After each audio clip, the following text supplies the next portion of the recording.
We were watching last night, Miami of Ohio, battling. You look at this team, you look at the games, and you're like, it seems like a different level of college basketball. But this game came down to the very end. Freshman Trey Perry hit a shot with 0.4 seconds left. They are now 29-0, Coach. But if they don't win the MAC, I don't know if they get in. How do you process this? Well, all I know is it's tough to go to Kalamazoo, Michigan, and beat Western Michigan on the road, because the toughest league in the country is the one you're in. So for me, right now, days away from Selection Sunday, I'm still grinding on regular season champions. I'm still going, you know what? Michigan won the regular season championship. Okay, Arizona's got a chance to win the Big 12 championship. And St. John's or UConn in the Big East. That's what I'm focused on. Miami, Ohio, here's the deal. Are we going to select the 68 most deserving teams, or are we going to select the 68 best teams? If we're selecting the 68 best teams, then Miami, Ohio is going to have to win their tournament to qualify as a champion. Because as an at-large, they are not one of the best teams in the country. And that's going to be a difficult choice for the committee to make. Here's a question that I have for the group here. What is more valuable, the conference tournament or the regular season, winning out the regular season? I think it's regular season. Right. Because I think you got a larger body of work.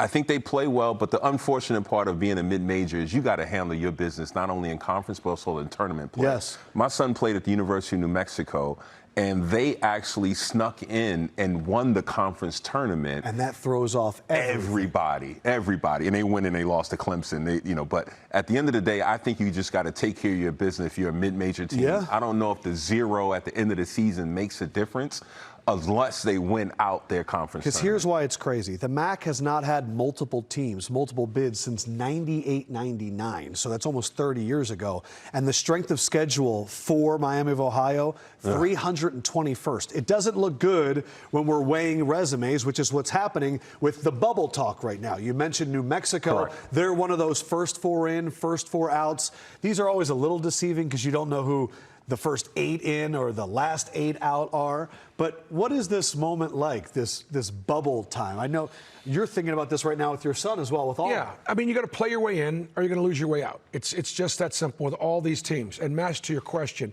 for the mid-majors and low majors, it's all about the tournament because they recognize there's only going to be a 1-bid league. For the rest of the leagues, it's all about the grind of a regular season championship, and I think that's what matters most. Look, this is going to play its way out. For me, one of the things I like to look at is who were the best teams that you beat on your schedule.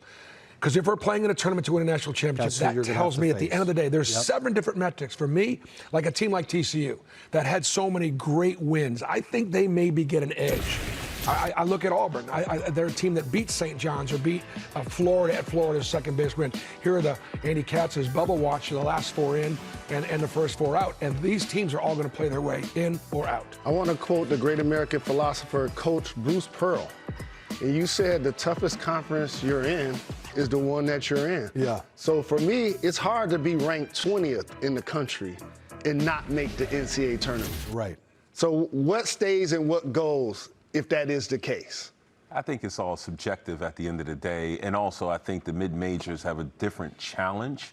And also, I think the part of the challenge for them as well is that a lot of team conferences above them, depending upon what that mid-major squad can do, they don't want to play them in the regular season in case there's an upset. So I think there's disparity on that part of it.